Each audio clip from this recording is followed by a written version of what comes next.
everyone, and welcome to JBMotorsports for the NASCAR Cup Series All-Star Race. Joe Logano on pole, Brad Keselowski alongside Christopher Bell, Daniel Suarez row 2. Then it's Chris Buescher, Tyler Reddick, Ross Chastain, Martin Truex Jr., Michael McDowell, AJ Allmendinger, Denny Hamlin, Kyle Larson, William Byron, Kyle Busch, Chase Elliott, Ricky Stenhouse Jr., Ryan Blaney, Ty Gibbs, Bubba Wallace, Noah Gragson. Cars are rolling, so let's join your commentary team of myself, Matthew Owens, and Seth Eves on USRN. Let's join them now. Him, the late Buddy Baker, and Dick Berggren in the booth. Those three just happened to have a good time at a stock car race broke out. Yeah, that's right. So that is the starting grid for the 200-lap event. As we say hi to everyone joining us on JB Motorsports on YouTube as well. Again, I'm Matthew Owens. Seth Eves is here, ready to go as well. Let's kind of run you through what we're going to see tonight. Again, the format for the All-Star race is always different. Again, this is a 200-lap race. Overtime rules are in effect. Full overtime rules are in effect here. There is a mandatory 4-tire pit stop on or around lap 100. There is also an optional pit stop on or around lap 150. This race is split into 3 segments. A 100-lap segment followed by 2 50-lap segments. And of course, if you're new here, and you haven't been paying attention to what's going on with the All-Star race procedure, we have 2 different types of tire. We have a quote-unquote normal tire that we run on every single week, but Goodyear has worked with NASCAR and has gotten for this race an option tire. It's a softer race tire. It's the red sidewalls, so if you hear us tonight say red or yellow, the red tire is the soft tire, and of course the idea there, Seth, is that tire will provide quicker speeds, but the tire will wear faster, while the normal tires will be slower at the start of the run, but will last longer, and that creates a totally different way of thinking about the strategy of this race. We like strategery around here, don't we? We do. Well, Matthew, look who happens to be starting right next to each other in this thing. The 5 and the 11. Shocker, huh? How that happens. Someone mentioned this on Twitter. This car is going to feel so slow for Larson compared to the car he drove up there today. Oh, Lord. It's about doubled in weight, going from about 1,700-pound Indy car to the 3,400-pound stock car. And, of course, around a short track like this, yeah, you're right. It's going to be like he's carrying the thing. Let's take you around the North Wilkesboro Speedway. Such a unique racetrack. 625 miles, just about 1 full kilometer, this racetrack. And it's so unique because on the front straightaway, when you cross the start-finish line, you're starting to go downhill, actually. Downhill under braking to turns 1 and 2. And when you hit turns 1 and 2, 13 degrees of banking. Then you accelerate up out of turn number 2 and head down the back straightaway. Then you start going uphill, and we climb the hill to Gaffney, South Carolina's Seth Eves. Boy, does my fat behind need to exercise climbing up this hill. I tell you. Thank you very much for putting me up there, Matthew. But yes, uphill incline, which makes this very, very difficult. You go down that back straightaway, up the back straightaway, I should say. I will say down the back straightaway so much tonight when I should say up. I just know it. But anyway, then you'll head into 3 and 4. And when you go into turns 3 and 4, a little bit of banking there, a little bit of chance to do some roughhousing and get a chance to run. One thing I'm interested to watch tonight, watching a little bit of the Open after we got done with Indy qualifying, Josh Berry ran a unique diamond line on the high side. Now, he didn't quite get into the main show because of it, but it was able to help for a brief moment there. So I'll be curious to see if anybody tries that line. Who am I kidding? We know the guy in the 5 car is going to try it. Oh, that's right.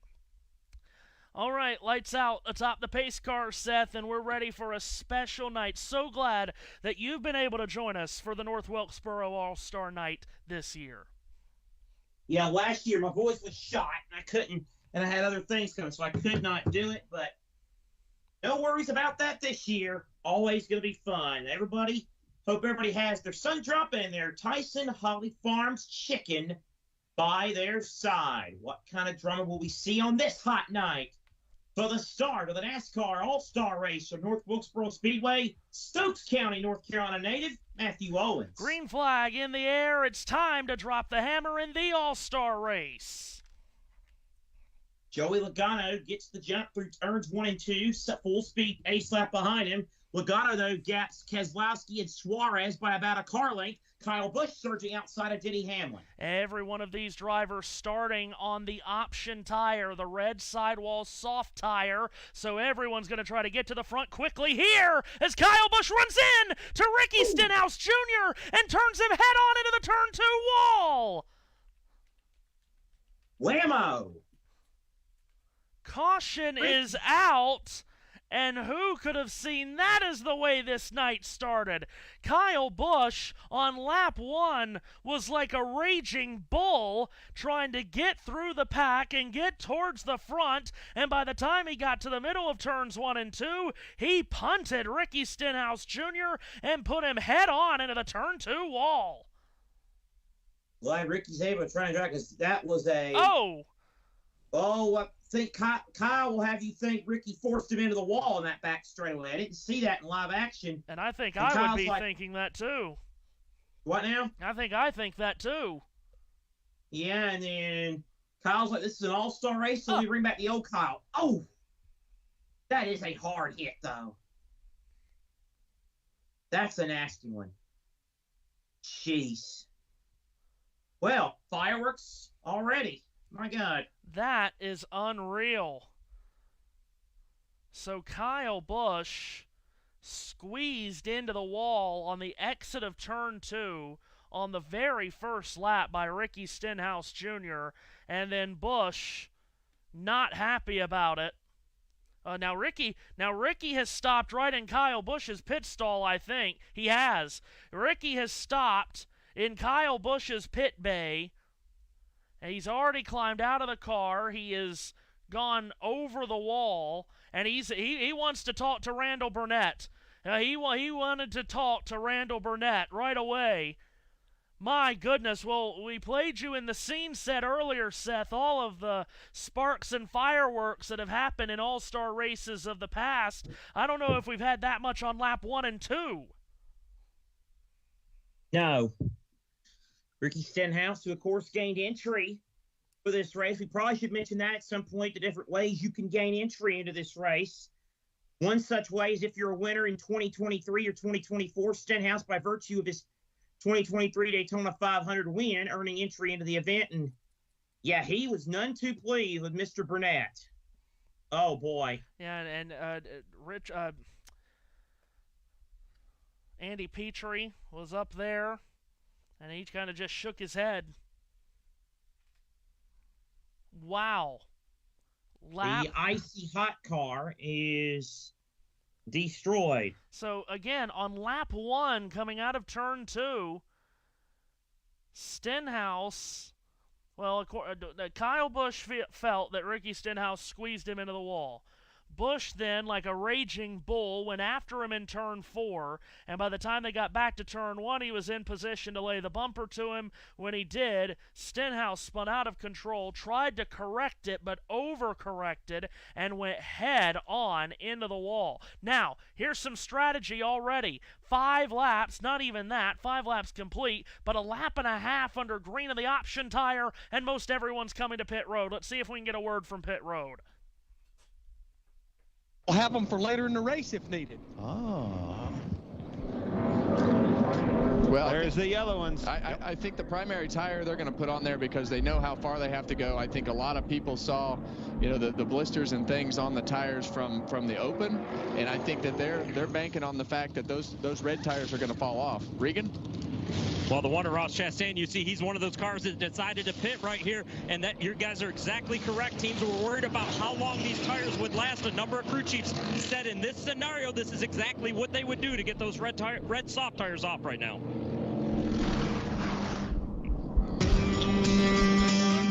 Ricky Stenhouse goes for a ride, and we're under the first caution of the All-Star race. Wow. Well, that's quite unbelievable, Seth. I'm honestly, I am shocked at what we just seen. Oh my goodness! And you're right. That was like old Kyle Busch, right? That was like old Ricky Stenhouse and old Kyle Busch all coming out there in a lap and a half. I mean, holy cow! I mean. Dang, dude. Yeah, I mean, who could have seen that coming? Unbelievable.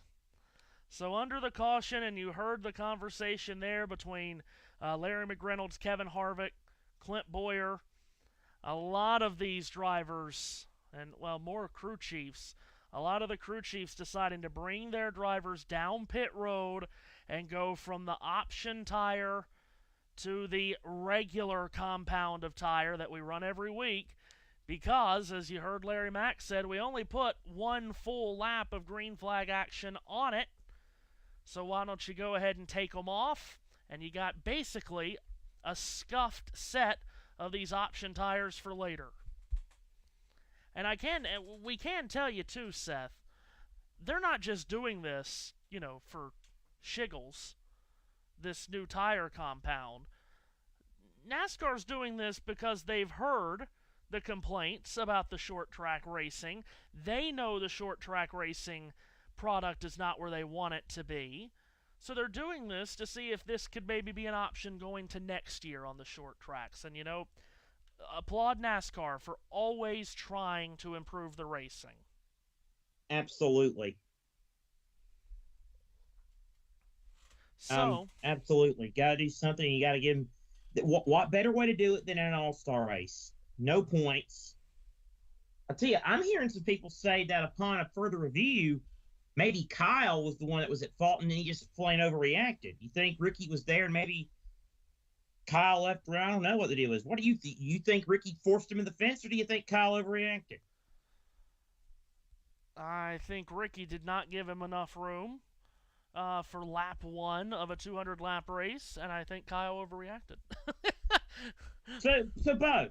Yeah, I think Ricky could absolutely give him more room on lap 1, and I think Kyle could have been a little easier on things on lap 1 and lap 2. Nonetheless, Seth, doubled up and ready to go.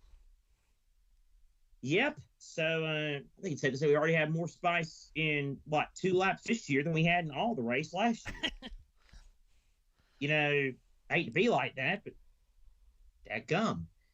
It is Logano and Keselowski, the former teammates, on the front row. Then you got Buescher, Reddick, Suarez, Blaney, the rest of the first 3 rows. We're about to go green again. Green flag is out. Oh, boy, and both Logano and Keselowski both spin the tires on the restart, but Logano gets the whole shot and has the lead in turn 2. He does have the whole shot, Keselowski and Reddick, side by side for that number 2 position. 3 wide, a little further back of the pack, but Logano still leads. Logano exits turn 4, brings it up the main straightaway. They're nearly 4 wide further back. Chase Elliott went way down, almost to the inside pit wall to get to the inside of William Byron. Still 3 wide with Elliott back there. Oh, one car lucky bounced off the wall of turn 2. Couldn't quite make out who it was, but one car seemed to bounce off the wall turn 2. It was Noah Gragson, our fan vote winner. Yeah, Gregson has fallen to the rear end of this pack. 19 cars on the track. Ricky Stenhouse Jr.'s out of the race. Gregson is 19th. Ty Gibbs, winner of the Open, battling with Kyle Larson a little further back. Now the inside. Michael McDowell. Meanwhile, battle further up. Yep, that's the teammates. Chris Buescher and Brad Keselowski door-to-door in turn 1 for 3rd. Third place, the two RFK machines. Christopher Bell right there, too, as is our defending series champion, Ryan Blaney. And Blaney has made up a bunch of spots from the start. Remember, most of these drivers came to pit road, but Blaney has made up a bunch of spots. He did not pit, and he's up to 5th. Side by side there with Truex and Chastain down the back straightaway going into turn 3. Denny Hamlin right there in waiting. Do we have a report or something? Yeah, Blaney got into the back of Buescher with that battle with Keselowski a couple of laps ago, as well as Bell on up towards with the battle with Keselowski and Blaney. Josh T with us as well for some updates as the night goes on. Joey Logano leads on the exit of turn 4. I can tell you the top 5 drivers, Seth, are on the tires that they started on, the option tire, the red sidewalls. Yep, man. Joey Logano is pulled out with a decent lead over Tyler Reddick. Then a little gap back to Chris Buescher, who runs P3. Logano comes across the line, downhill, breaking into turn 1. He has led all of the first 17 laps. Logano in the lead, Reddick in second, about a 2-car length lead, and we might be hearing from Ricky Stenhouse here, I understand. So maybe Richard will hold my watch after the race. Wow! Oh, we only got one line out of it, but we got the best line. Meanwhile, wow. Kyle Busch in a bunch of traffic trying to get through the tail end of the field, but that's a terrific line from Ricky Stenhouse Jr. We might have to explain that as we go on. NASCAR quote, but And Denny Hamlin loose out of turn 4 and a bit off the pace, tries to get straightened back out. Yep. So let's see if we'll go look here what happened with Denny. And oh my God! Wow! Oh, he just got loose. He got loose. super loose out of turn 4 underneath Ross Chastain. You're gonna say, so help me if the one car hit it. That's a tremendous line from Ricky Stenhouse Jr. That's going back a long ways with a comment about Richard Childress, but and about Kyle Busch. But we'll fill you in later as time dictates. So we work lap 22. Joey Logano leads. Tyler Reddick is second. Chris Buescher third. Ryan Blaney is fourth. Brad Keselowski is fifth. Those 5 drivers did not pit under the caution. They are still on the red, softer compound of tires. It's going to be interesting to see how long those 5 can stay at the front before those softer tires start to wear out. Everyone else from 6th to 19th are on the primary yellow sidewall tires, the quote-unquote normal tires. We'll see when the crossover point is for when those guys start to run down the drivers on the reds. Joey Logano heads towards turns 3 and 4. 2-time series champion, a former winner of the All-Star race, comes up out of the corner, completes another lap, and heads back into turn number 1. Won that All-Star race in a thrilling duel with Kyle Larson back in 2016 at Charlotte, as Logano continues to dictate the pace early. Team Penske, of course, great day for the whole organization at Indianapolis, sweeping the front row, now leading the NASCAR All-Star race. Oh, my goodness. So here's Logano. Meanwhile, Reddick is still saying that Chris Buescher is right on the tail of Reddick there, back at second. Meanwhile, we've got a battle with Truex a little further back. And, of course, Chris Buescher and Tyler Reddick totally didn't have words for each other 7 days ago. One stayed away. No. yeah, No, absolutely, not at all. definitely not. No. And And there Buescher makes is a pass. there is Buescher slipping past Reddick on the exit of turn 4. Chris Buescher is second.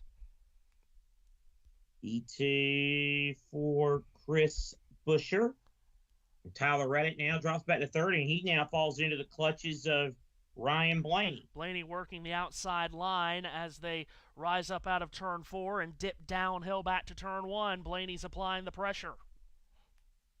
And he indeed applying the pressure, started 17th, up to 4th, and now he wants 3rd. Might be a little something extra underneath that old number 12 hot rod tonight. Battle between a pair of cars with the red soft tires on them, and Blaney makes the pass on the exit of turn 4. He moves up into 3rd. Further back, we pick up Denny Hamlin and Chase Elliott in a scrap for 10th.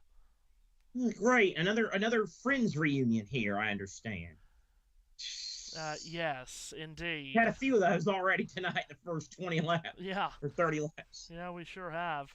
So Ryan Blaney moving up to the third position, getting by Tyler Reddick, and he'll try to set the sights on Chris Buescher, but up front it's Joey Logano leading by 1 second and a quarter as Logano shows the way back to turn 2 with the sun setting over top of this North Wilkesboro Speedway. 20 cars started, 19 are still in the race. Ricky Stenhouse Jr. is out. If you've just joined us, a lap 2 coming together with Kyle Busch put Stenhouse hard into the turn 2 wall. His race lasted a lap and a half. As Seth mentioned, Ryan Blaney is the one on the move. Now, of course, he did not pit under that caution, so he started 17th. He's up to 3rd. He hasn't actually passed 14 cars on the racetrack, but still up into the 3rd position as just behind him, across the line, Brad Keselowski is going after Tyler Reddick in turn 1. Keselowski trying to get into, he almost got into Reddick. Reddick, though, stays in front of him. Now Keselowski will pilot into turn 3. Battle for 4th. Looks like Kes is going to get it. Keselowski comes up out of turn number 4, but Reddick's got the drive up off the corner. They stay door-to-door back to 1. Side by side still, Reddick and Keselowski through turns 1 and 2. Down the back straightaway, Reddick on the high line, Keselowski on the low line. Keselowski in the white and pink car goes by the black and green car of Reddick. So Keselowski this time does slide up across the nose of Reddick. He's got the 4th position. Of course, those two were battling for a long time towards the end of that race last weekend in Darlington that Keselowski came out on top of as the field continues to circulate. Joey Logano out of turn 4, his lead 1.1 seconds on Chris Buescher. Ryan Blaney 3rd, Brad Keselowski 4th, Tyler Reddick is backslid to 5th, and still the drivers, the only 5 drivers on those red soft tires, still run 1st through 5th. Kyle Busch and Darrell Wallace Jr. are side by side heading to turn 3. That's for the 15th position. They're just behind Kyle Larson, in fact. I'm telling you, Fox is clearly on one tonight. We cannot stay on a camera angle for more than 2 seconds. So yes, Joey Logano is the leader. There was a nice battle. Got a kick out of that one. There was a nice battle starting to broil up, and we had to go away from it. Let's rejoin it. On the main straightaway, William Byron, Denny Hamlin, and Chase Elliott are 9th, 10th, and 11th. Hamlin to the inside of Byron. Elliott on the outside. Hamlin to meet in that Hendrick sandwich. Byron has the spot. Now here's Elliott. He'll try to go to the outside. Coming up on a year of their most recent big time coming together as Hamlin takes a peek at Byron. Byron holds on to that 9th position. Now Elliott's got the outside lane to try to work over Hamlin. Great racing here. Byron, Hamlin, and Elliott middle of the pack. Hamlin on the inside. Elliott on the outside of Hamlin, who goes inside of Byron. Hamlin uses that inside lane of turn 4, puts a nose in front of Byron. Now Chase Elliott's going to slice down to the inside of all of them. He's going to at least try to. Hamlin with the advantage. Meanwhile, further up, 5th place. This is Tyler Reddick still on the backslide. Christopher Bell gets to his back bumper as they go back to turn 1. Update. Ricky Stenhouse Jr. went to the media center after he got finished talking to Fox. He says he told Kyle Busch's crew chief to let him know that he'll see him later. There is no tunnel at North Wilkesboro, so Stenhouse is stuck here waiting to confront Busch. Okay, so he's stuck here the whole time. Oh, boy. What could go wrong? Yeah, no kidding. Joey Logano is trying to put a lap on A.J. Allmendinger in turn 2. A.J. Allmendinger, of course, he earned access into this race by his win at the Charlotte Roval 1 year ago, but issues here, Logano going by him. So Logano puts a lap on the lone Colleague car in the All-Star race. Indeed, as Reddick has the spot there. He's trying to get it back there. Again, we're on one tonight with Fox. My gosh. So Reddick... How about Daniel Suarez, our Atlanta winner? Yeah, Suarez up into the 7th position here. I was just going to mention you talking about Reddick. So Christopher Bell has made the pass on Tyler.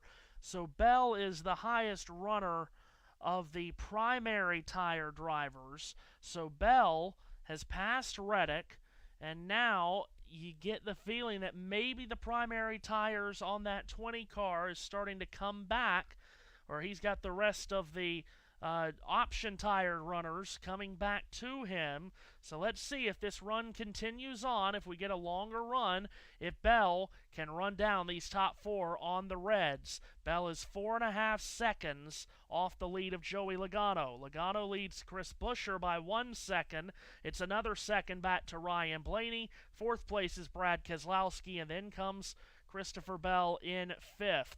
Kyle Larson, Seth, let's pick him up. Kyle Larson currently in the 14th position, kind of stuck as so they got red tires ready to put on that vehicle. Yeah, now he is on primaries here. So again, everyone started on the options. Then about 14 came down pit road under that lap 2 caution and changed from options to primaries. Meanwhile, Denny Hamlin and Ross Chastain are in turn 2 for 8th. And Chase Elliott's right there, too.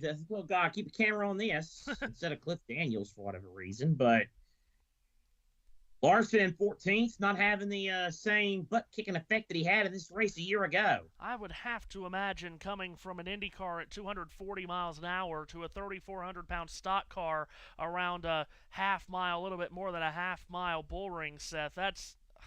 Could you even imagine? That's... I don't even know what the comp would be for that. Oh, I don't know either.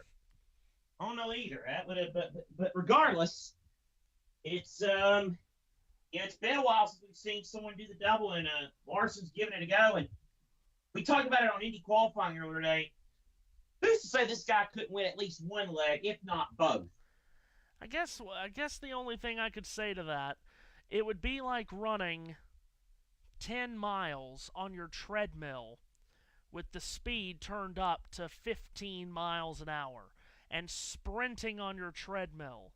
And then you get off the treadmill and then you try to go through the American Ninja Warrior, whatever that's called. Yes, because if the two of us know anything, it's about how to walk on a treadmill. Well, yes, or run on it. Yes, indeed. Yeah. That's the only thing I can think of. You're running at a high pace on a treadmill, and then you stop doing that, and you try doing the American Ninja Warrior path, or whatever that's called. That's got to be the only comp. I can deal with that. That's got to be the only comp I could think of for what Kyle has gone and done here. So we'll watch him as the night goes on, running still in the 14th position and struggling to make up track position. We're just past the 50-lap mark. Again, this first segment is 100 laps. Then we'll get a caution, a second segment of 50 laps, another caution, and then the final segment will run 50 laps as well. Let's go through the field here for just a moment, Seth, as Joey Logano is starting to close in on some more traffic. But let's take everyone through the field. Joey Logano leads by 1 second on Chris Buescher, who's second. Ryan Blaney is third. Brad Keselowski is fourth. And Seth Christopher Bell is fifth. Tyler Reddick is 6th. 7th is Daniel Suarez. 8th, Denny Hamlin. 9th is Ross Chastain. And rounding out the top 10 in 10th is Chase Elliott. William Byron rides 11th. Ty Gibbs goes from 12th, the Open winner. Martin Truex Jr. rolls along in 13th. Kyle Larson runs 14th, and the 15th runner is Kyle Busch. 16th is Bubba Wallace with Michael McDowell. 17th. 18th is Noah Gragson. 19th, A.J. Allmendinger. 20th, the lone retiree of the race, Ricky Stenhouse Jr. Now, of course, if you're listening and watching on JB Motorsports, you have that full field rundown in front of you on 60 laps. If you're listening on USRN, that is how they run on lap 60 of 200 in the All-Star race. Daniel Suarez and Denny Hamlin are closing in on each other as they exit turn 4. Suarez has the 7th position. Denny Hamlin's locked to his back bumper to try to take it away. Hamlin went high, and Suarez went high, too, tried to cut off the line. Hamlin, Denny, if you go that much higher, you're going to end up in Walnut Cove in Matthew's house. So I recommend you don't do that. No, that's fine. So Hamlin continues to battle Suarez off in turn 1 again. Meanwhile, Christopher Bell looks like he might have a little damage to the left front of his Yahoo Toyota. I wonder where that may have come from in that aubergine purple Toyota. Meanwhile, we pick up Hamlin and Suarez again, and they nearly make contact on the exit of the corner and going back to turn 1. Boy, Hamlin trying that chrome horn out, almost touching Suarez again. Suarez up the track a little bit as Hamlin dives inside of the back straightaway, and this might be the Christopher Bell incident. No, this is Denny and Daniel. Oh, they did touch last lap. Yeah, Denny's getting a little impatient here and wants to get by Daniel Suarez. Hasn't done it yet. They're off 2. Side by side, Suarez and Hamlin battling here. Hamlin's going to go inside, and he's going to barely have the spot. Can we please stop going back to the uncontested leader? And what are we doing? Well, it must be time to pay more bills for the world feed people. If we have no bills to pay, and no one's going to pay us. Whoa, so, Hamlin gets right to the bumper of Suarez again as they go back to turn 1. This battle continues to rage on. Hamlin to the inside of Suarez. Hamlin going to keep the advantage for now, but Chastain's lurking in behind too. Great racing in the middle of the pack. Yeah, all of that racing has allowed Chastain and Elliott to close in. Hamlin has cleared Suarez, but for how much longer until Chastain gets there? Well, the answer is now, because Chastain's to the inside of Suarez, which is going to allow Hamlin to potentially drive away as Chastain packs it in on the inside. Trackhouse teammates battling here for the 8th position. This is allowing Hamlin to hopscotch away. Back in turn 1, Chastain cuts it way to the bottom. Indeed he does, as he and Suarez continue to battle on the backstretch. These are Trackhouse teammates.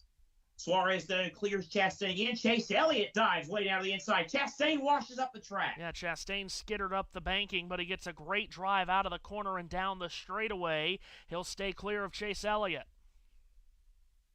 Indeed, he will. So it is Suarez ahead of both Chastain and Elliott. Here is Elliott inside of Chastain, and we continue on. Around turn 4, Chastain stays clear of Chase Elliott, and still he's playing offense on his teammate. Indeed he is. As we get another aerial look at this Wilkesboro Speedway. Meanwhile, Joey Logano has really started to catch some traffic, and he's struggling to get through it, and Chris Buescher is closing in. It's less than half a second. They come up out of turn number 4, they cross the line, and the gap this time is just 0.3 of a second from Logano to Buescher. Up the track he goes, does, so now, could be interesting here. And now he gets way down to the bottom, does Chris Buescher. Yeah, Logano struggling to get around some of this lap traffic. Real quick, sorry. This is old school short track racing. Guy pulls away, then he hits lap traffic, other guy catches up. Yeah, he's struggling to get through Noah Gragson and Michael McDowell and some of these guys. Meanwhile, apparently William Byron's had to come down for an unscheduled stop, and maybe Josh could have more on that in a moment. But Byron has fallen 5 laps off the pace.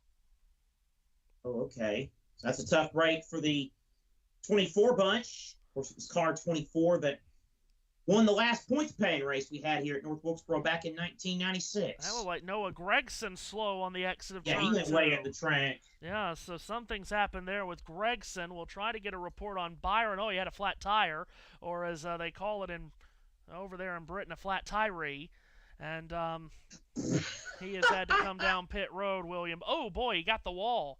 Byron caught the wall on the exit of turn 4, and I think that may have not only cut down the tire, it may have broken a toe link, or at least bent a toe link, because he's still on pit road. Yep, there it is, broke the toe link. Yep. So I have a question for you, Matthew. Mm-hmm.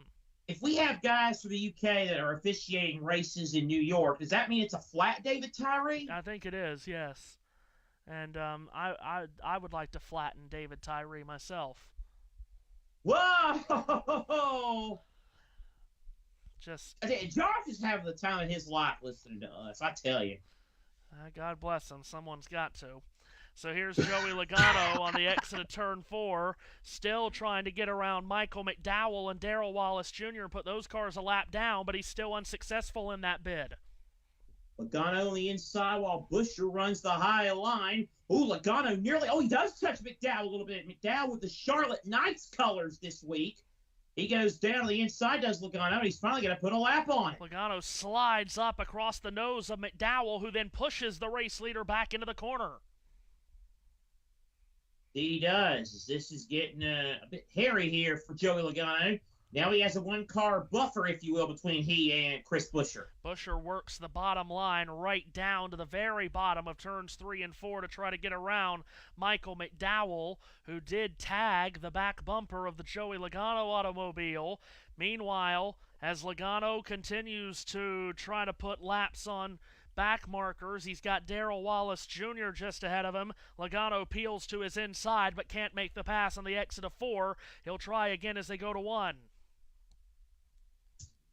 Logano trying to keep the advantage over Chris Buescher as he goes into turns 3 and 4.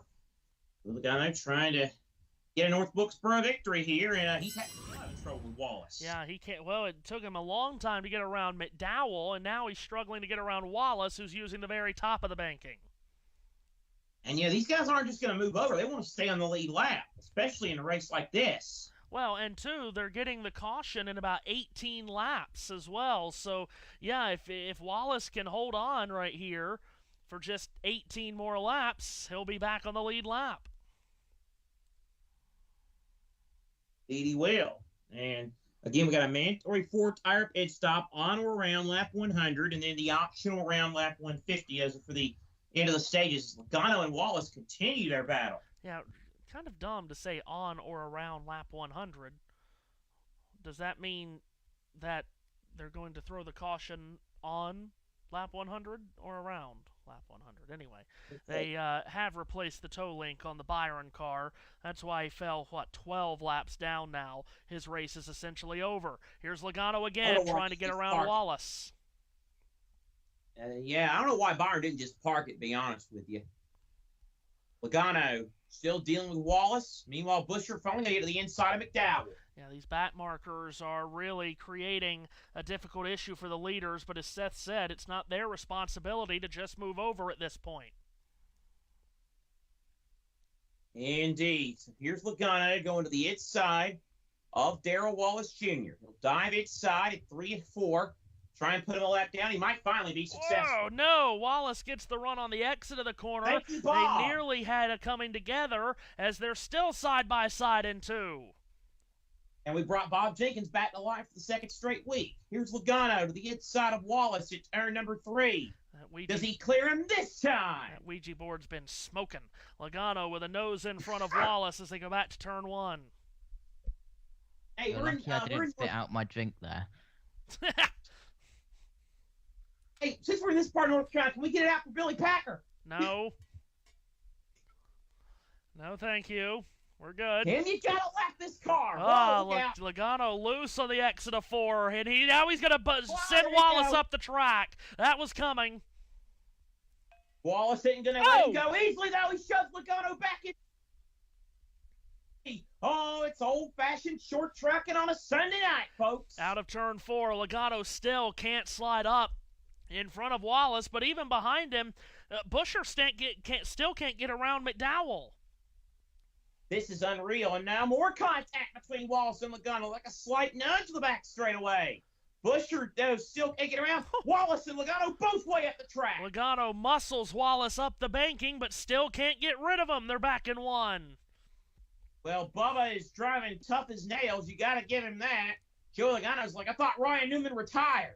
I mean, my goodness, Bubba is unreal to pass. Joey tried the chrome horn. That didn't work. Buescher's there. Yeah, Buescher threw it hard into the corner. Could not get around McDowell, while Logano still can't get by Wallace.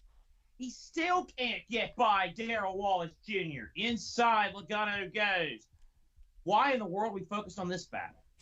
I mean, it's a good battle, but, this is fun watching Logano try unsuccessfully to lap Bubba Wallace. Yeah, and Blaney and thank you. Blaney and Keselowski at 3rd and 4th, they're closing in on the leaders because of all of this madness. This is gonna get spicy. as Logano Oh! gets into Wallace, sends him up the track again. But still, Wallace is able to use the banking off the top of the banking, get the momentum off the corner, and stays in front of the leader. How much does Logano want to get rid of him right here? He'll do anything bar dumping him.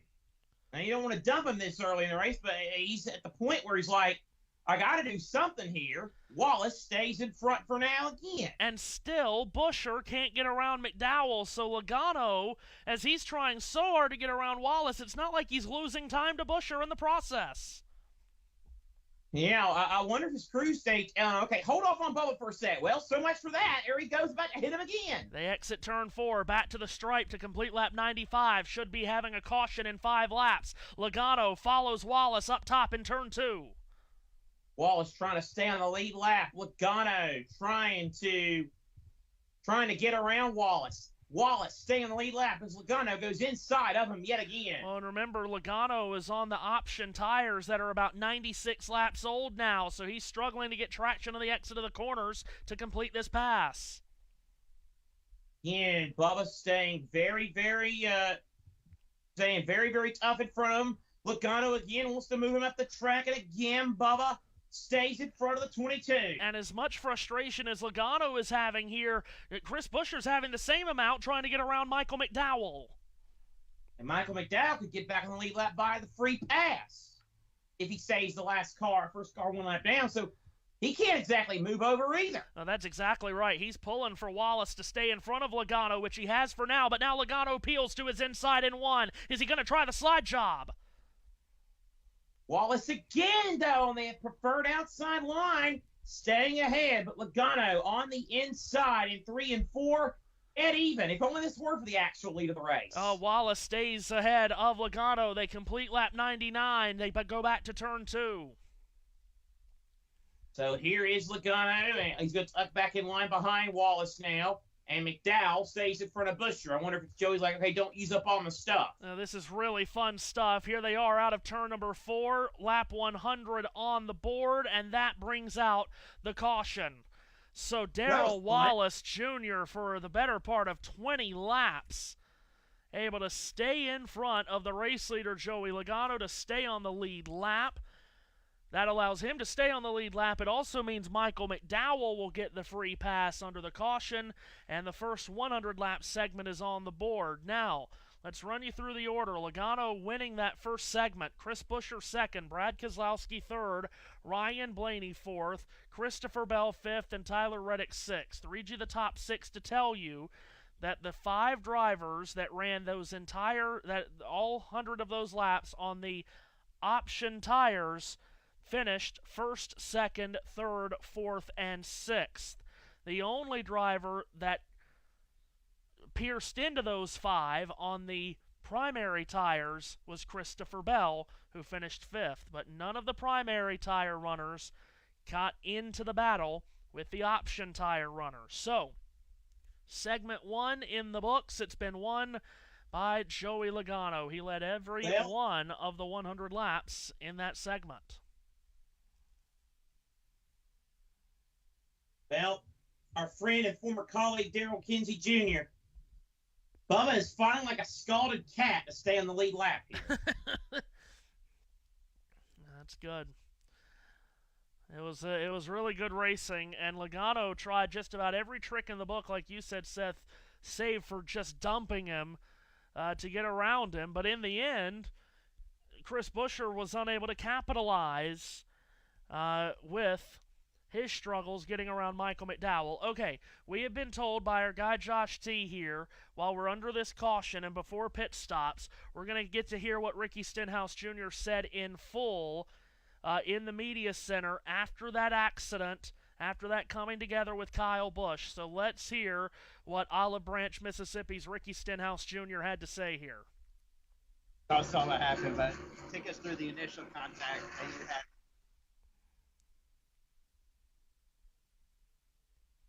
Uh-oh. Can't hear it. All right, we'll get back to that.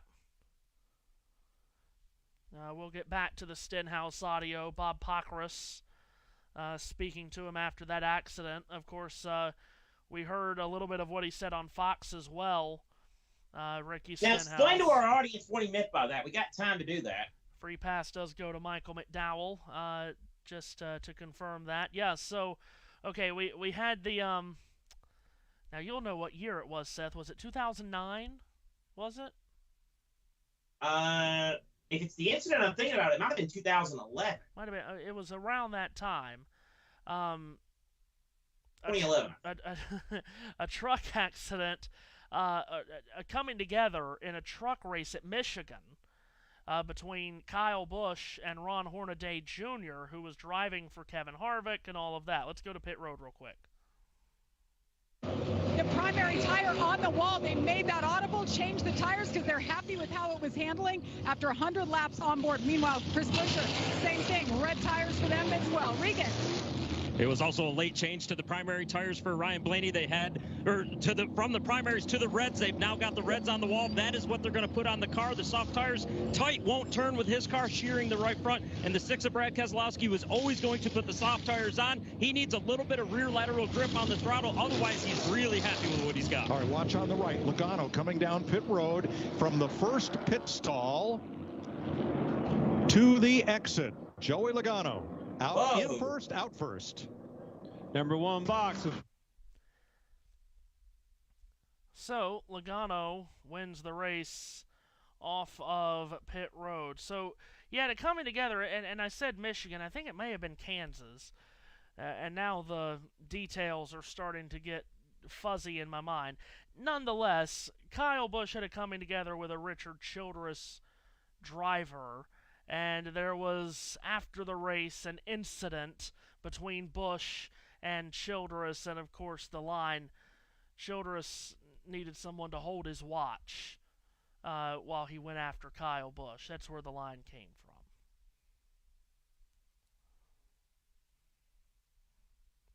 One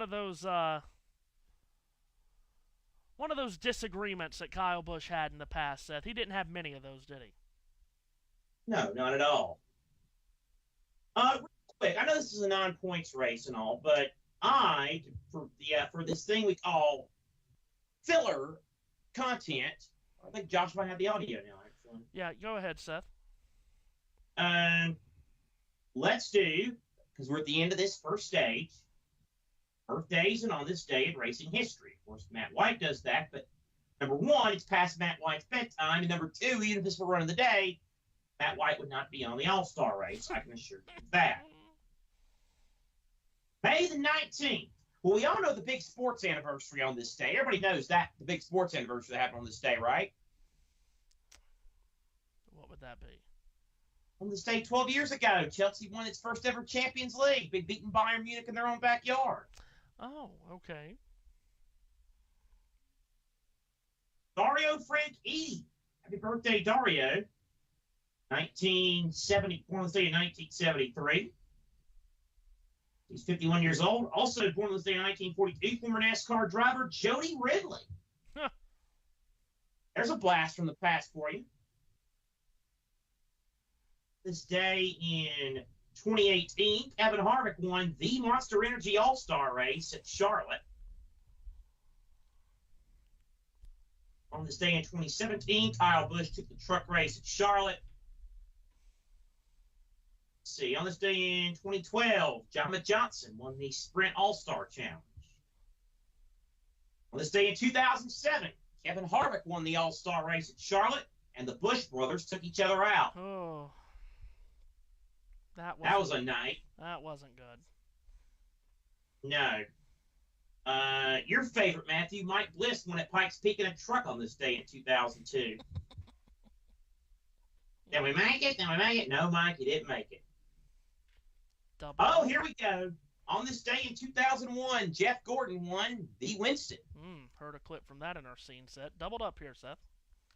Doubled up, and let's see if I can get one more. On this day in 1991, Davey Allison spiked him in the All-Star race. Oh, boy, did he. My God. All right, double up. All right, and this sellout crowd on their feet as the second segment is set to get going. Only about 50 laps this segment. Caution laps did count. Green flag in the air. Joey Logano, the control car, outside of row 1, takes off and tries to get away from second place running Chris Bell. Chris Bell trying to make the run on the inside. And there went the pictures. Josh Turner has a whiteboard. Josh Turner has a whiteboard, and he wrote something on it that I can't see. There went the pictures. Oh, no. We have no pictures. Joey Logano leads on the exit of the corner with Christopher Bell in second. Oh, my.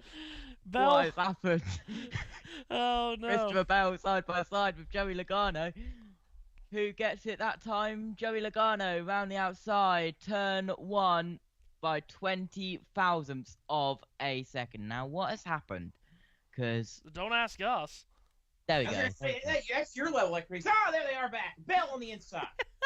They exit turn 4 and contact. Oh, look out, Joey! There's a wall there. Yeah, back to the line. Logano and Bell are nose to nose. My God! Look out, Christopher! Joey's gonna run into a wall. If you don't be careful. Goodness me! Bell inside of Logano, side by side, duking it out. Short track in the All-Star race. This is what this event's been lacking the last several years. Back to the line, just about dead even, and Bell leans on Logano as they go back to 2. You're still leaning on Joey Logano as they go into turn 3. Whoa! Bell a bit sideways, loose, into Logano. Contact made. They both go up the track. Denny Hamlin cuts underneath both of them, and they go 3 wide for the lead in 2. And Denny Hamlin is going to go inside, or is he? Logano fights back on the outside for the race lead. Unbelievable racing here at North Wilkesboro. Back out of turn number 4, Hamlin gets a nose in front of Logano, who fights back off the top of the banking. They dive back into turn 1. It's Hamlin versus Logano for the lead. Bell behind them both. Nearly contact again. Bell thought about 3 wide, thought better of it. Logano has the lead. Hamlin, though, going to try and send him up the track. He goes to the lead in 4. Behind all of this, you've got Christopher Bell watching the battle, but Logano on the entry to turn 1 cuts down across the nose of Hamlin and goes clear to the lead again. Hamlin a bit sideways, so Logano clear to the lead. Hamlin now to second. Here's Blaney to the inside of Bell for 3rd. Blaney and Bush are at 4th and 5th watching all of this, and Blaney has gotten to the left elbow of Christopher Bell for 3rd. Still side by side for E3 as Joey Logano leads down the back straightaway. And now contact between Bell and Blaney at 3rd. Boy, they have come out and sharpened the elbows tonight. Blaney fights his car up the banking off turn 4, but he cannot make the pass on Christopher Bell. Like Bell washed up the track a little bit, got caution on the Speedway. Crash in the middle of turns 1 and 2. Ty Gibbs is spun in the center of the corner. Everyone else scrambles to get around him without contact, and I think they did. Michael McDowell somehow missed him, and the caution flies for the second time due to incident in this race. Gibbs trying to get the car reversed back in the correct direction. Struggling to pick up the gear, however, on the car. But Ty Gibbs, a solo car spin in the center of turns 1 and 2. And let's try to... Was it Kyle Busch again? Yes, it was. Oh, my goodness. Busch was battling with Gibbs, Truex, and Noah Gragson. Got into the back of Gibbs, spun him around. Smoky slide in turns 1 and 2 for Gibbs. And Michael McDowell had to make a huge cut to the left to miss him, and he just did. So, apologize for talking over you there, Matthew. That's my bad. No, you're fine. Oh, well, it was great. Go ahead. Go ahead and call me Seth Packer. No, it's been great action, hasn't it, off this restart? It has. And everybody on great stuff. Everybody on fresh option tires here for this restart. Only 2 drivers were not on the option tires off that restart, and they were Ty Gibbs and Tyler Reddick. So everybody was on fresh option tires, and man, did we get some good racing between Bell, Logano, and then Hamlin. I mean, it's amazing. I mean, look, Joey got loose before Bell got loose into him. I mean, I know it's a Sunday night, but it's a short track Saturday night feel. Old school NASCAR beating and banging. I mean, my goodness. It's been fun. It has been fun. Hey guys. Daniel Suarez out on pit road. Yes, hello. Hello. I have dug deep. If I see on the timing screen that there's a yellow and the TV pictures are behind, I can just show you this. Well, I have no idea what you're showing. We cannot see you any longer. We cannot see you any longer. That is weird. My twin cam is not working. Let me try and fix that. Meanwhile, while we're under this caution, let's see if we can hear what Ricky Stenhouse Jr. told Bob Pockris here. But take us through the initial contact that you had with Kyle, and then Yeah, we got a really good start. He left the door wide open, went through the middle, almost had him clear the 34. Kind of ran up the track, and we all just kind of touched there. Nothing major. And then Kyle tried to wreck me in 3 and 4, and then finally did wreck me there in 1 and 2. But our car was really fast. I felt really good. We were good yesterday, and bummed that we had already passed 2 or 3 cars there. So bummed that we couldn't see it to the end. What'd you see to improve? I told Randall that. Well, first I parked it there because I figured Kyle would, do something similar. And then just told Randall that he could tell Kyle I'll see him afterwards over the radio. Since there's no tunnel here, I can't leave. So I'll be here when the race is over. What do you need to hear from him? Well, and that's cutting it a little bit short because we just got 1 to go, but... Can you see me now? We sure can, yes. We can see that Awesome. beautiful Let me do that smiling again. face. Yeah, see your lovely face, Josh. We see it. Yeah. So, on this timing screen, it is in front of TV pics. If I see that it goes yellow and TV pics haven't got there, I can just get my yellow flag out and show you that. Oh, Harold Kinder! Oh, God. You one to go. He's got to wait that a lot faster to be Harold Kinder. Green flag in the air. Joey Logano gets the jump off the outside of row 1 with Denny Hamlin in second trying to come back at him. Logano with the lead, then Hamlin and Blaney battling for second. Meanwhile, Christopher Bell in the mix too. Logano now cuts to the bottom and cuts off the lane that Hamlin had. Exiting turn 4, back to the main straightaway. Logano clear to the lead, trying to hopscotch away, while 11 and 12, Hamlin and Blaney battle for second. Battle going on. Blaney way outside, Bell inside. So Logano pulling away big time. Hamlin second, then Blaney and Bell side by side for third. Yeah, Bell dives it down to the inside of Ryan Blaney, and that begins the assault for third as Denny Hamlin clears Blaney. Hamlin clears Blaney, now Bell to the inside of him. Meanwhile, further back, you got Chris Buescher and Kyle Busch side by side for fifth. A fortnight ago, those two were involved in the closest finish ever at Kansas. And they battle here for the 5th position. Larson, this is the highest up we've seen him all night long. He's on the move forward. That he is. He continues to battle. Buescher, Larson inside. Larson on that inside trying to get the spot. Does he have enough forward bite? Not quite. Meanwhile, can tell you that Noah Gragson got the free pass under the last caution, and Ty Gibbs did lose a lap. All right, so Buescher and Larson continuing to go side by side. Oh, really touch there. Again, Larson to the inside of Buescher, side by side. It was such a nice, hard but clean race between those two in the last laps at Kansas. Respect that Buescher was hoping to get from Tyler Reddick last week. Indeed so. And now, indeed we do. Why are we fixated on Cliff Daniels tonight? we really are. Here comes. Was he named People Magazine's most sexiest man in America or something? Well, I didn't win. I pulled out of the voting. I did not want to sway the voting. I did not want to sway the voting with my grand sexiness as the leaders are back in 2. Oh, good. Likewise, Blaney inside of Hamlin.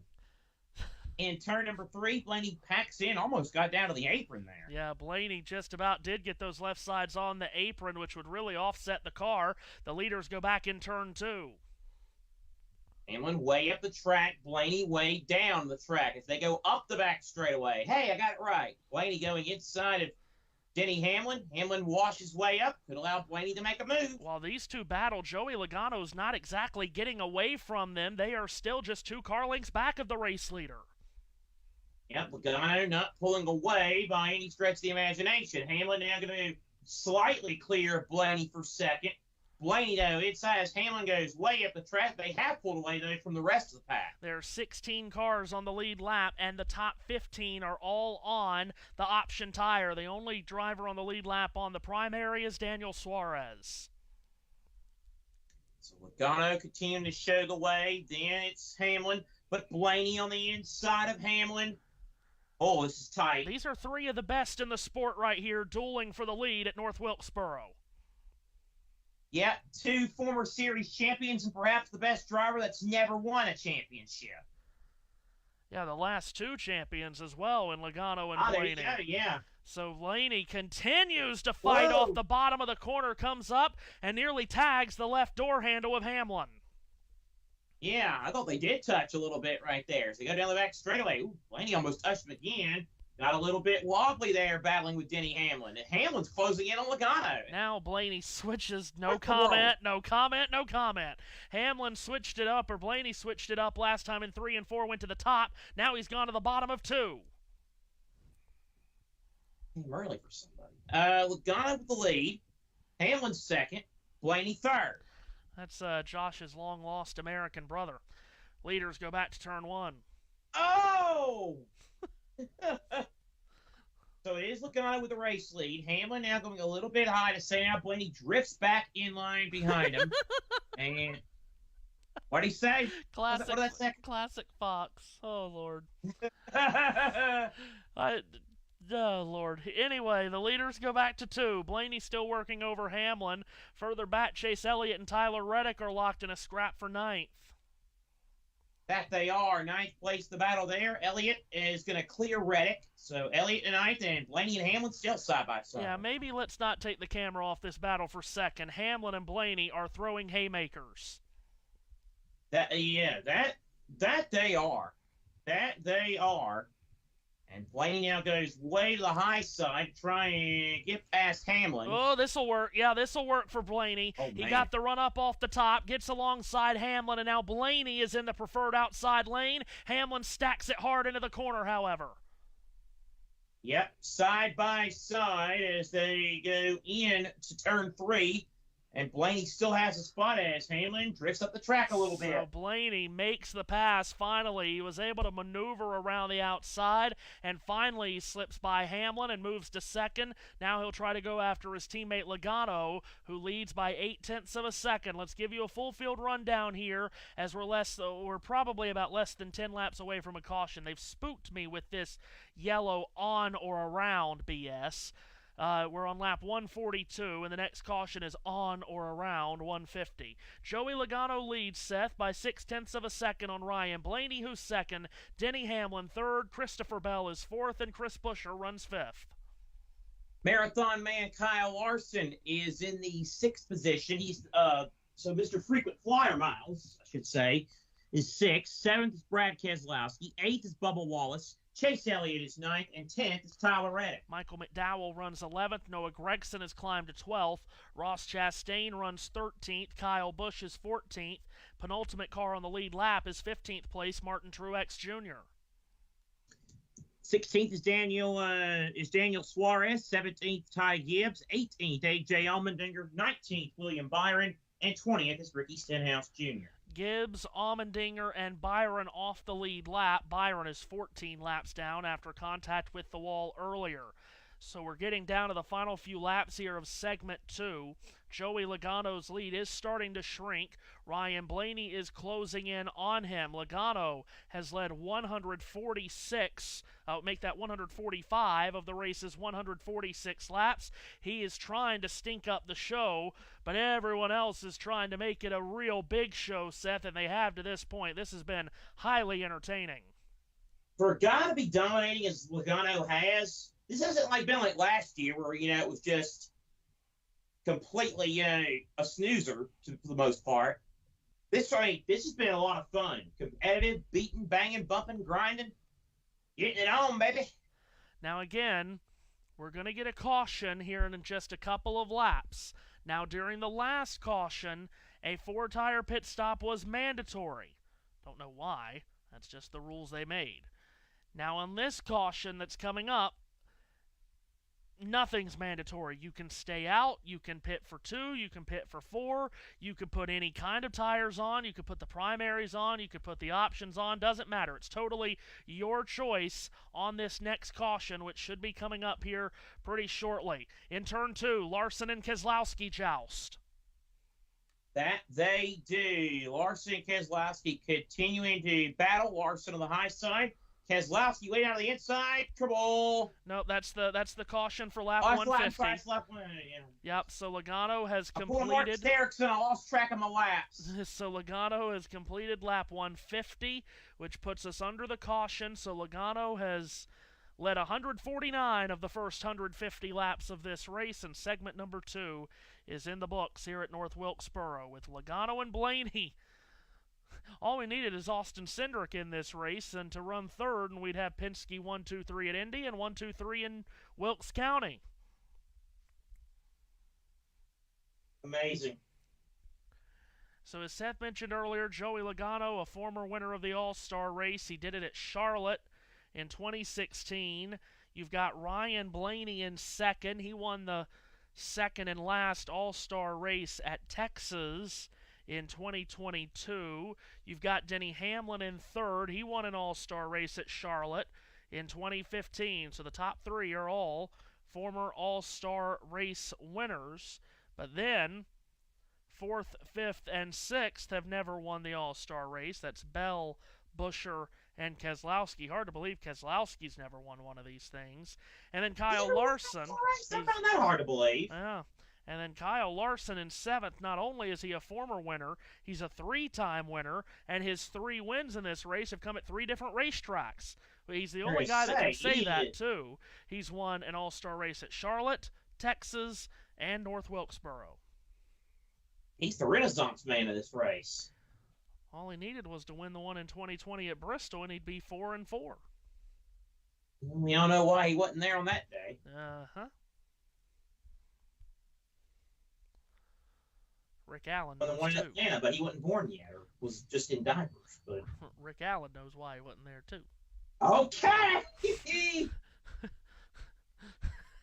How about a hot lap to get us out of this? Please, go.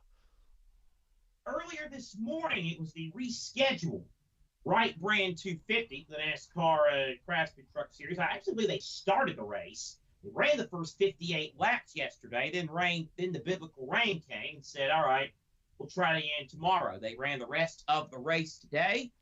Corey Hine took care of business, led 66 of 250 laps, and he cruised with 2.4 second minute for Grant Enfinger. Shout out to Lane Riggs and Brendan Queen. Great run for those guys. 3rd and 4th, Sammy Smith rounded out the top 5. Hine pulls to within 4 Christian Eckes in the regular season points standings. That's what's happening there. Let's see what else we got here. The Cars Tour course was supposed to run here on Tuesday and Wednesday, but rain watched those events. We had a race at Imola today. No prizes for guessing who won it in Formula One. It was Max Verstappen. Hold on, let me see here. What's he got here? Oh, pit open. Okay, thank you. So, cover those in just a split second, and we'll let you know that upcoming for NASCAR. Oh, and how could I forget this? How could you forget this, Seth? Earlier today, as heard earlier on USRN, qualifying for the Indianapolis 500-mile race was settled. And when it was all said and done, it was a Penske front row sweep. Scott McLaughlin on the pole. Will Power will start 2nd. Joseph Newgarden will start 3rd. McLaughlin's 4-lap average was 234 miles an hour. The fastest 4-lap average ever, if I'm not mistaken, Mr. Owens? 2:34.220, the fastest pole time in Indy 500 history, 2nd fastest qualifying run ever. There you go. So they were getting around there. That was for sure. And, of course, Graham Rahal avoided a second straight bump day humiliation. He got the final spot in the race when Siegel crashed on his last lap. He already was a lap behind, and then, well, he got into the wall and wrecked it. So, upcoming events for the NASCAR game next weekend. They're at Charlotte for the World 600, then off to Gateway, and then got some more races coming up in June. We got Iowa for the first time, Hampshire coming up, and if you want to go to any of those events, well, either go to NASCAR.com or give the track's ticket office a call. They'd be more than happy to help get you set up for a fun weekend of NASCAR racing, and bring the kids and the military members. Why? They get into Xfinity and truck races for free and the cup races at a discounted rate. That was your USRN All-Star Hot Lap. Well, there you go. All right. Closing in on the restart. Pits were open, and we had some takers. First of those being Kyle Larson from 7th, came to pit road. We'll get confirmation on what tires were put on. Of course, going from 7th to however far back he fell, you'd have to think he would put on the option tires. And we will be getting the restart here shortly.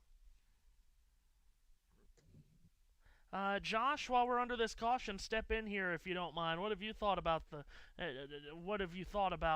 everything tonight other than our hijinks? Absolutely no idea what you just said because the officials' radio was blaring down my ears with 1 to go at the line. Well, but yeah, it's been a good race as well, and I'm actually gonna mute them because they are annoying while I'm trying to talk. It's Logano doing very well, and we saw this in the open, and it's happening here in the race. Well, it has been fun, Seth, and it has. Hopefully we're going to have a good last run to the finish. 50 laps for the money.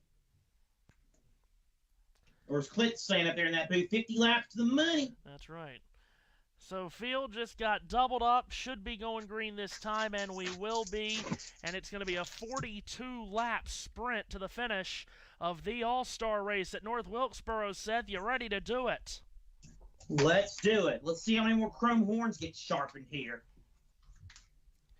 Pace car will pull away onto pit road. Joey Logano has led all but 1 lap tonight. He is the leader in the control car, again choosing the outside of row 1. To his left elbow is teammate Ryan Blaney, the defending Cup Series champion. Here comes the field out of turn 4, waiting for the green flag to become unfurled. It is, and the final segment of the All-Star race is underway. Logano gets another good jump. He shows the way back to 1. Does show the way to turn number 1. Denny Hamlin, though, staying right with him.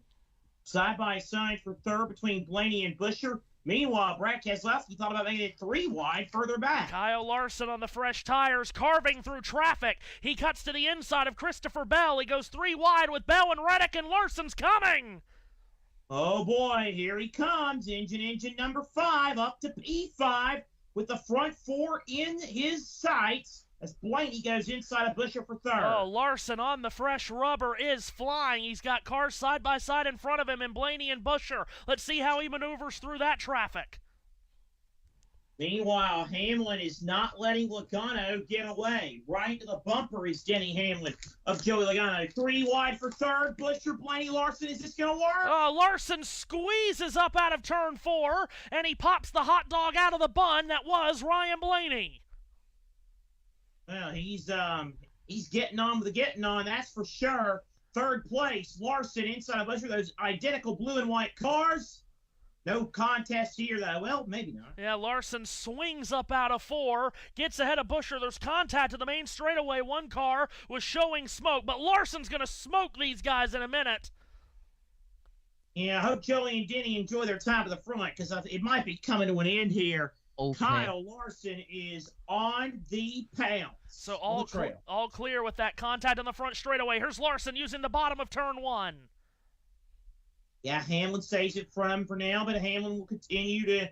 But Larson Hamlin continues to have the spot. Larson now goes that Larson line up high. Oh, boy, and he gets a great drive on the exit of the corner. Larson is on fresh option tires. That's why he's flying the way he is.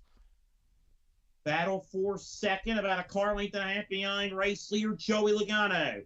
Here's Hamlin to the end, or Larson to the inside of Hamlin again for second. Larson restarted 10th. He's already up to third, and now to the deck lid of Denny Hamlin.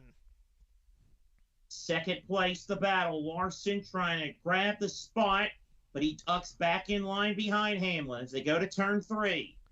Larson using the bottom because Hamlin's trying to use up the top, keep it away from Larson, but Larson's fresh tires is getting the job done. Can he get by Hamlin this time in 2? The answer to that, still no, but Larson is getting closer. Hamlin will go high, Larson will go low as that battle for second rages on. So Larson's going to need to make this pass on Hamlin pretty quick because now we're already about 9 laps into the run, and those fresh option tires are going to start to wear out quick. Yeah, and that's going to be a problem. So Larson tucked in behind Hamlin again. He cannot get around the Denny Hamlin automobile. Exiting turn 4, Hamlin's playing the defense well, just as he did against Larson at Dover a few weeks back.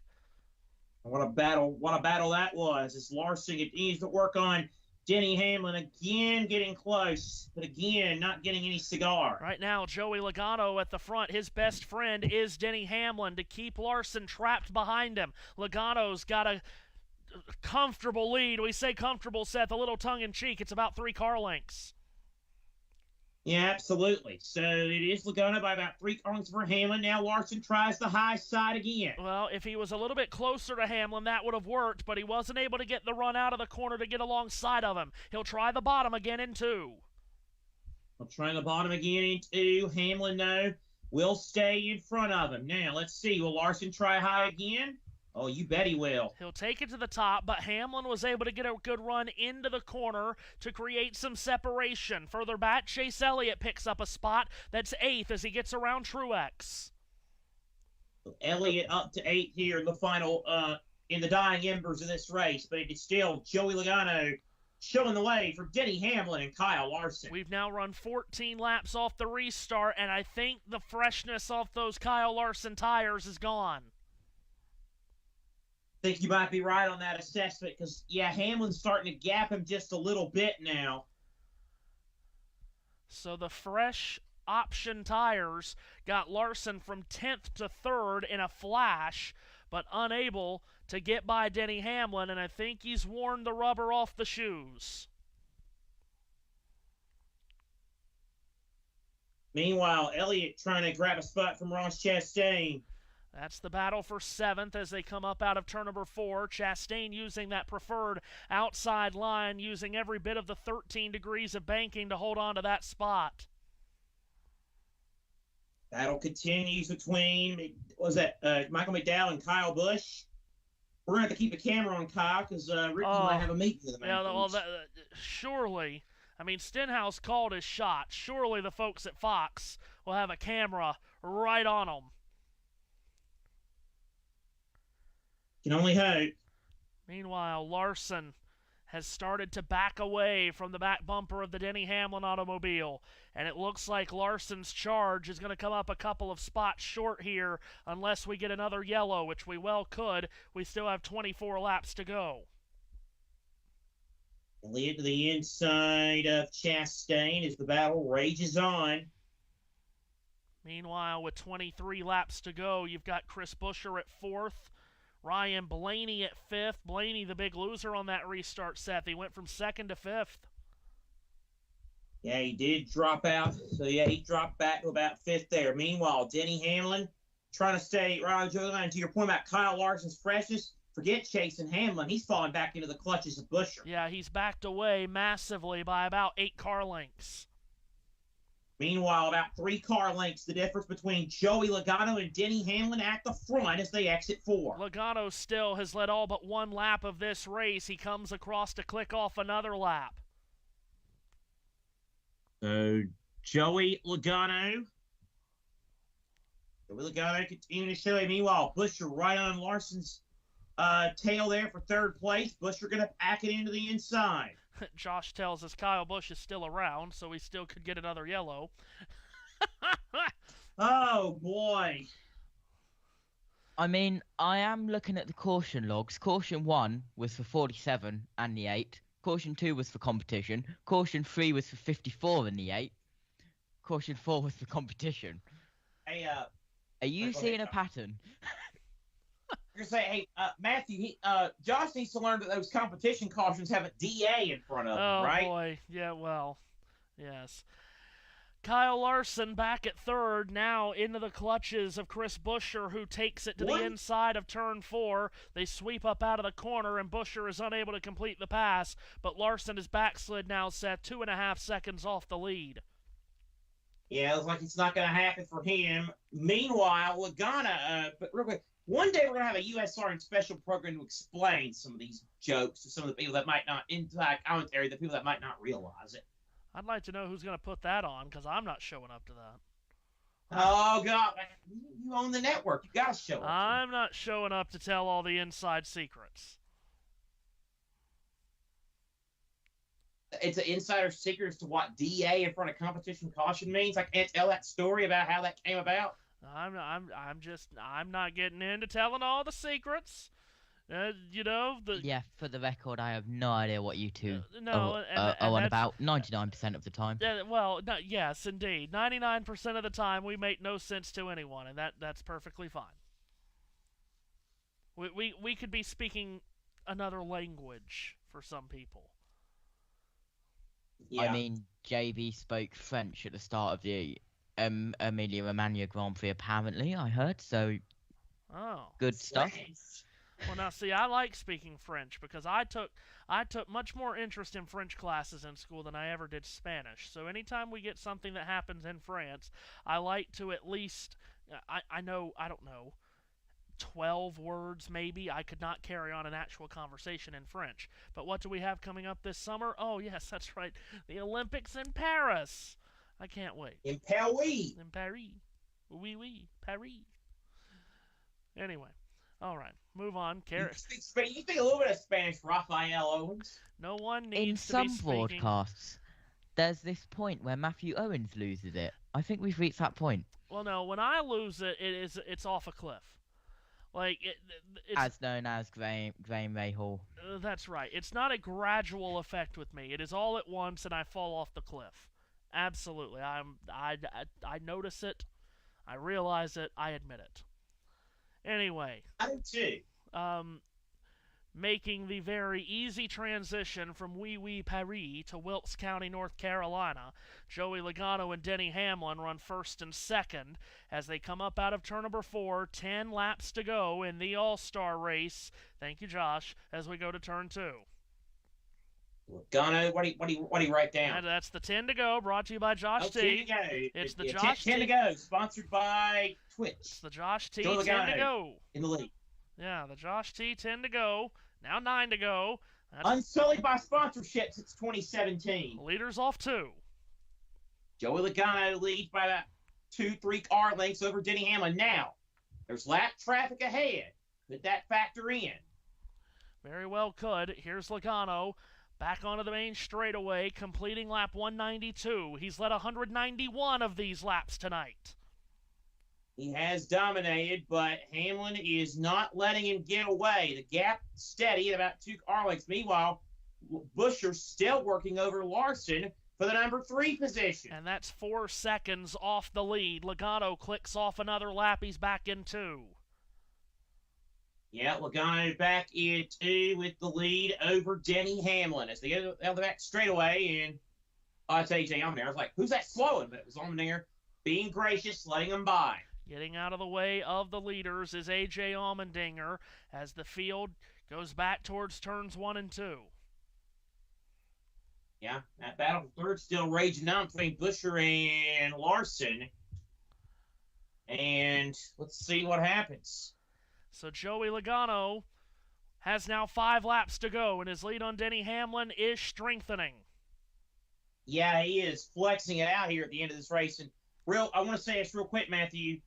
you talk about a much-needed boost. This could be a confidence boost for a team and driver that desperately need it. Yeah, of course, Ford went so long without a win, eventually got it last week at Darlington, might be getting another in the All-Star race, and it might be happening with Joey Logano, who has had a very difficult start to the season.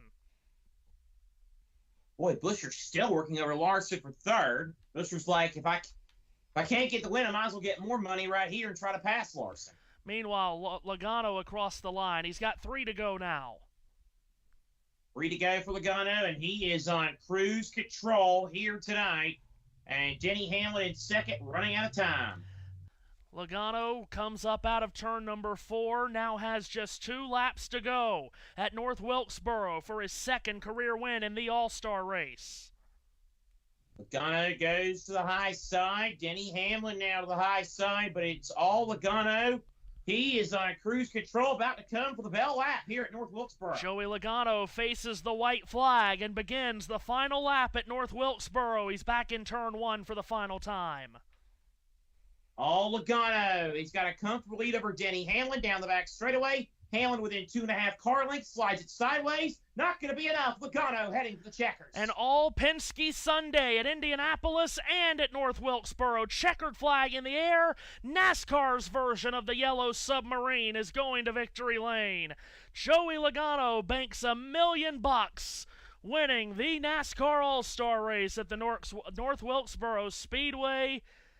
Oh, it was an all-Shell, Pennzoil, and Penske kind of day in motorsports. Was it ever? He led 199 of the 200 laps today, Joey Logano. And he wins here in North Wilkesboro. He whips the field. And will celebrate on the main straightaway under the Wilkes County lights.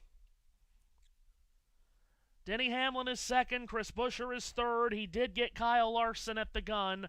So Larson finishes his marathon weekend by finishing 4th at North Wilkesboro, and Ryan Blaney comes up 5th. Darrell Wallace Jr. rallied to 6th at the end. 7th was Ross Chastain. Chase Elliott was 8th. Michael McDowell finished 9th for the Charlotte Knights, and Kyle Busch 10th. Logano whipped him tonight, Seth. That he did. Led 199 of 200 laps.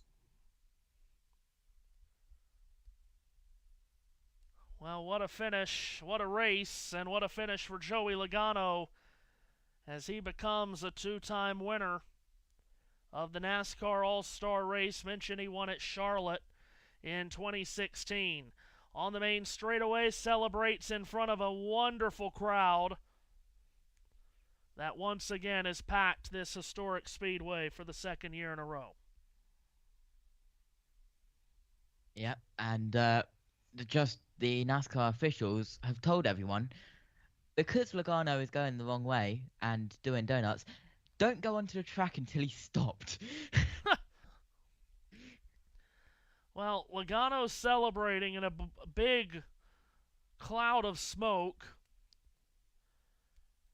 And yeah, he led 199 of 200 laps, and in the end, he won it on an uncontested lead, but let's not make that out as if it was a runaway for him all night long. He had to battle many different drivers for this win, Seth. He had to battle Christopher Bell, he had to battle Denny Hamlin, he had to battle Ryan Blaney, and at the end he had to withstand the charge from Kyle Larson. Amazing. And, I mean, he did have to withstand it. And the one lap that Brad Keselowski led was because Joey Logano was pitted towards turn 4. It was during the pit stop break. Let's go down and hear from Joey with Jamie. Dominated like nobody has done at an all-star race. What does this do for the morale for you and this team? Here comes your son, your dad. Woo!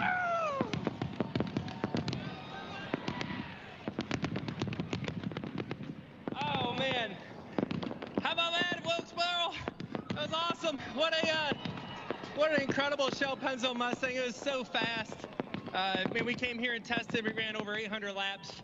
at the tire test. Paul really put me to work and really figured out what it's going to take to win the race. The boys executed a fantastic stop, fantastic weekend, great execution. 3 generations. Great job, brother. Great job. And 3 generations of Logano's right here. It's been a while, Jamie, since we've won a race, and I wish this one counted for points, but $1 million will work as well. Joey, you mentioned that you did the tire test here with 2 other drivers. What did you learn there and on Friday that gave you guys the confidence you can run as long as you did on that softer tire? Yeah, I mean, I wasn't so certain, right? We ran over 60 laps in practice, and the tires looked okay, and you don't know exactly what the strategy was going to be, but here we go. It's a total team win, right? Because it takes a strategy like we talked about. Obviously, it takes a fast car, it takes the execution. Then he gave me a run for my money. His short run was so fast, and my long run was so great, so I just had to battle him off. And when there's $1 million on the line, I think all the rules go out the window. Whoa, there he goes! Stenhouse throws a punch at Kyle Busch, and now a huge bit of traffic comes in. Stenhouse threw a punch at Kyle Busch. Stenhouse has gotten pulled down in the tires. Fight going on. Stenhouse threw a punch at Kyle Busch, and then everyone became entangled. But Stenhouse and Busch were talking about it amongst the trailers in the infield, and then Stenhouse threw a punch. They're still going at it. Crew members are still there. A Kyle Busch crew member shoves away a member of the JTG Doherty crew. Well, it started out as civil as you could want it to be in that situation, but then Stenhouse threw a punch right at Kyle Busch. You had to feel it was coming. Stenhouse is being held back right now. He's in a t-shirt and shorts. He was ready for a fight.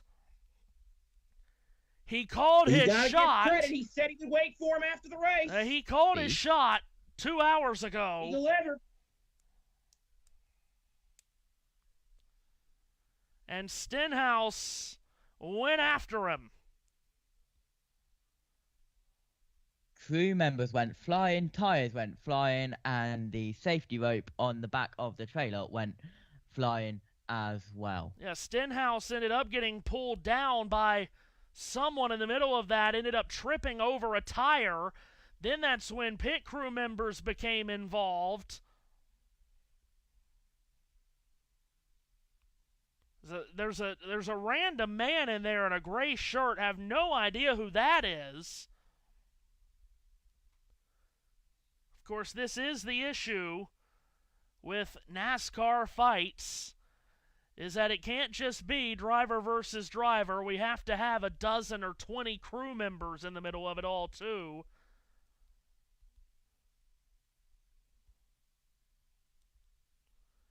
Well, Ricky called his shot. And as he said, too, there's no underground tunnel at North Wilkesboro to leave the Speedway. So he's had to sit there for 2 hours just thinking about it. He's being escorted away. He was in full boxing gear as well, and I don't... Escorted away straight towards the NASCAR Cup Series hauler. Yeah, he'll be at the red truck. He'll be at the red truck for sure, and I have to think Kyle will be there too. So we'll try to wait around and see if anyone at Fox can catch up with Kyle Busch. We've already heard from Ricky, of course. So we'll see if we can get anyone there to speak with Kyle about it and get his side of the story. But that was bubbling up. Well, for 198 laps.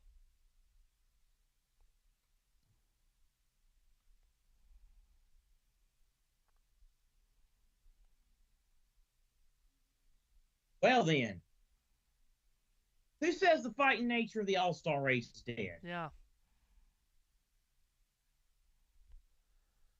So, again, all of this, if you weren't with us right from the start of the race, all of this happened first lap.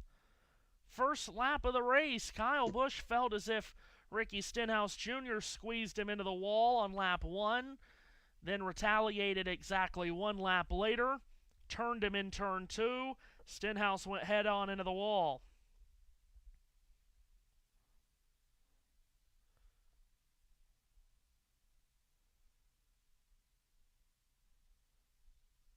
So as Logano has taken his car towards the iconic victory lane here. Again, would love to hear from Kyle Busch. If that's going to happen or not, we don't know.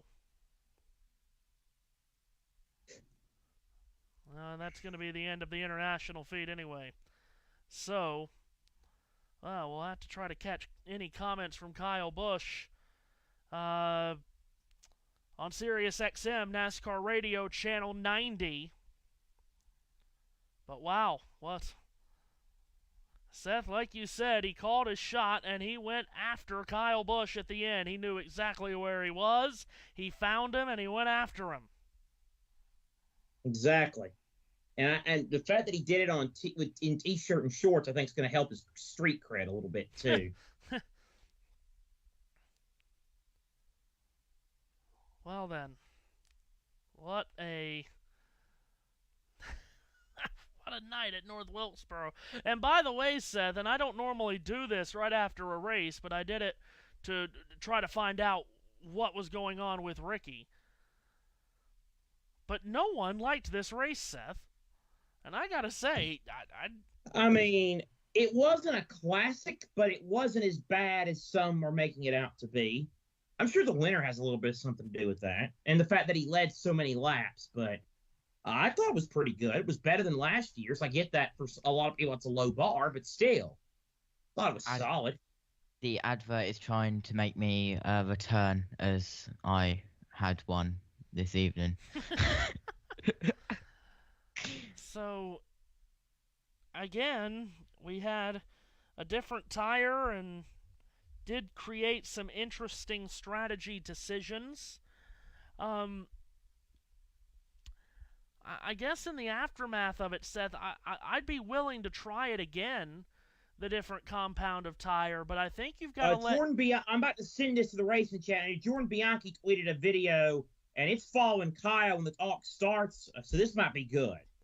I think if you want to try this again, though, you've got to let these teams choose what tire they want to start on. Yeah. Oh, this is good. It's getting what Kyle and Ricky say, the Bianchi video. He's right there. Well, and of course, just high emotions after the race, especially for a guy that was steaming for basically the entirety of the race and waiting to take his shot. My goodness. Well, we will start the process of signing off here, and we'll get final thoughts, starting with Seth. A little bit of beating, a little bit of banging, a little bit of old school butt whooping, a little bit of fighting afterwards. Just another short track under the lights. Josh, what'd you think about the All-Star race? It was an alright race, actually, and I've just seen on the old Twitter, Chris Blair has tweeted, the promoter of Worldwide Technology Raceway. As a reminder, on Saturday, June the 1st, we have the SICW Championship Wrestling in the Melee on the Midway as part of of the NASCAR weekend. Kyle versus Ricky. Who do you think will win? And a vote is up on his Twitter as well. God. Well, if I may, real quick. Here's Ricky Stenhouse with Jamie Little. Yeah, let's hear. Duck in here. And Ricky, you told me at the end of that first interview after the incident, you may have to hold my watch. You weren't joking. Was this pent-up anger from just this moment, or does it go back beforehand? I felt like Kyle and I have always raced each other really hard. Back to the Nationwide Series when we were competing for wins week in and week out, and never had any issues. And then, I wrecked him one time at Daytona, and, he's been kind of bad-mouthed me ever since then. So I feel like we get along with each other okay outside the racetrack. I talked to him quite a bit, and I'm not sure why he was so mad that, I shoved it 3 wide, but I mean, he hit the fence and kind of came off the wall and ran into me. And I don't know, when I was talking to him, he kept saying that I wrecked him. So, yeah, just definitely built up frustration with, you know, how he runs his mouth all the time, you know, about myself. But I know he's frustrated because he doesn't run near as good as he used to. And oh boy, I understand that. You know, we're a single car team over here. We're working really hard to, you know, go out and get better each and every weekend. And, you know, we had a really good game plan coming in. Our car was really strong. Yesterday Friday in practice, I was looking forward to running to the front. I think we'd passed a couple cars there, and I was excited for the rest of the night. And you know, he ruined it. So yeah, being stuck in here definitely doesn't help the frustration. You know, if there was a tunnel, I'd have probably been home watching the end of that. But here we are. So where do you go from here, Ricky? We're gonna go on to Charlotte. Charlotte's a really good racetrack for us. And what about you and Kyle? Yeah, I don't have anything else for them. I mean, if we want to do a charity match, I would do that for, you know, raise some money for, you know, maybe a NASCAR Foundation or something. That would be fun. But really, other than that, I don't have a whole lot for them. Thanks for talking. Thank you. Shannon? Jamie Little, you know, I mean, listen, if you need to be in the middle of any of the action, Jamie Little always seems to be there. Great job with. Yeah, they're not kidding about that. She always ends up in the middle of something. I mean, yeah. Of course, she was famously in the middle of the Keselowski and Gordon skirmish in 2014 at Texas, and you got to bring that up. I mean, she was in the center of all of it. Bob Pockrass has just tweeted his video of it. He was in the center of it tonight, too. My goodness, Pockrass. He was right in the middle of it. I have just watched a video, and, yeah, it went down properly, and you can just hear the absolute roar in the background as, when it was shown on the big screen as well from the crowd. But anyway, to finish what I was saying, that camera shot there is going to give you vertigo, by the way. But what you said about Gateway and the track promoter thing, and, you know, and how this was an all-star race. This was built out of promotion from T. Wayne Robertson, and then, of course, Humpy Wheeler, who was the track promoter at Charlotte Motor Speedway, him mentioning that. So before we get out of here tonight, I'd be remiss if we didn't mention the fact that our condolences to the family of Eddie Gossage, the former promoter at Texas Motor Speedway, who passed away earlier this week. So that puts an end to the All-Star race in 2024. And again, North Wilkesboro delivers a great crowd and a terrific atmosphere all night long.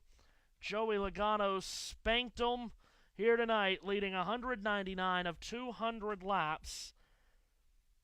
That's, I suppose, the second most dominant performance in All-Star race history. In 1991, Davey Allison led all 70 laps, 100% of the 70 laps. Tonight, Logano led 99.5% of the 200 laps.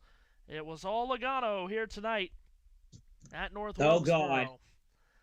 So that Dale Earnhardt Jr. has tweeted, "Cement up all the tunnels at these tracks."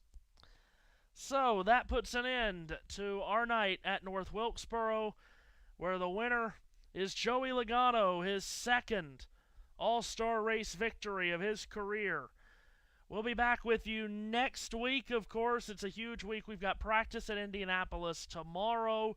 We've got more hockey for you. We've got a Game 7 between Edmonton and Vancouver on Tuesday night. Then the conference finals get started as well throughout the week. And, of course, our big Sunday next week, the Monaco Grand Prix, the 108th running of the Indianapolis 500, and then the Coca-Cola World 600. We hope to see you for all of it. For everyone at USRN and Mixer.com. Matthew Owens signing off from Wilkes County, North Carolina, where the All-Star race has been won by Joey Logano.